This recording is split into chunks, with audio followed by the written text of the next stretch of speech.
এখানে এসেছি। আসলে শোকের এত বেশি শোক, আসলে কথা বলার ভাষা আমরা সবাই হারিয়ে ফেলেছি।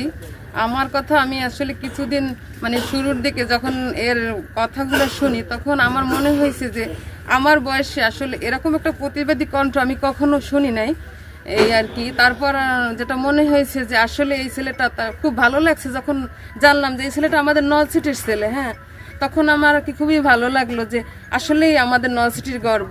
কিন্তু এত তাড়াতাড়ি আসলে এরকম একটা ঘটনা ঘটবে এটা আবার চিন্তা করে আর কি আমরা সবাই মর্মাহত।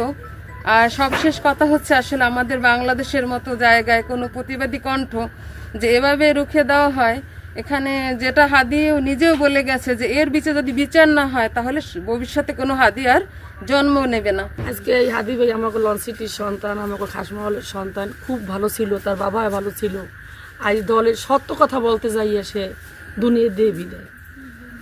তাহলে এই যে বিদায় হয়েছে, এই এর যে করছে তার আমরা কঠোর বিচার। এদিন এর নামটা শুধু ওসমান বিন হাদি বলতাম, আমি এই নামের সাথে এখন একটা শব্দ যোগ করতে চাই, বাংলার বীর ওসমান হাদি। ওসমান হাদি আমাদের মধ্যে থেকে চলে গেছে, কিন্তু ওসমানের যে স্পিরিট, যে প্রত্যাশা বাংলাদেশ নিয়ে, বাংলাদেশের মানুষের মুক্তি, বাংলাদেশের আধিপত্য সাম্রাজ্যবাদের কবল থেকে মুক্তি, এই মুক্তির পথ যেন চলমান থাকে, এরকমের ওসমান হাদি যেন ওসমানের পথ ধরে হাজার হাজার ওসমান হাদি বাংলাদেশে জন্মাবে এবং বাঙালির মুক্তির জন্য দাঁড়াবে, এই প্রত্যাশা করি।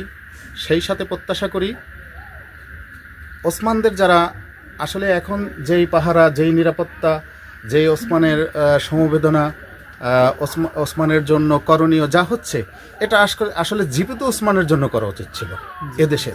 এদেশের মানুষ আসলে স্বর্ণের টুকরা চেনে না। টুকরা চেনে কখন? যখন সে থাকে না, চলে যায়। কিন্তু এটা না, জুলাই বিপ্লবের পরে এটা নূতন বাংলাদেশে ওসমানদের মতো মানুষদেরকে সর্বোচ্চ নিরাপত্তা দিয়ে বাংলার কল্যাণের জন্যই রাখা উচিত ছিল। আসেন সকলে, কালকের সকালে আসবেন, কিন্তু এখন এই রাতে তারা কেউ কথা বলবে না, যেহেতু তারা খুবই এখন মর্মাহত এবং এই এতদিন যাবত তার বোনও খুবই অসুস্থ। এটা জানাইছেন আমার কাছে যে এখানে যেন কেউ না ঢুকে।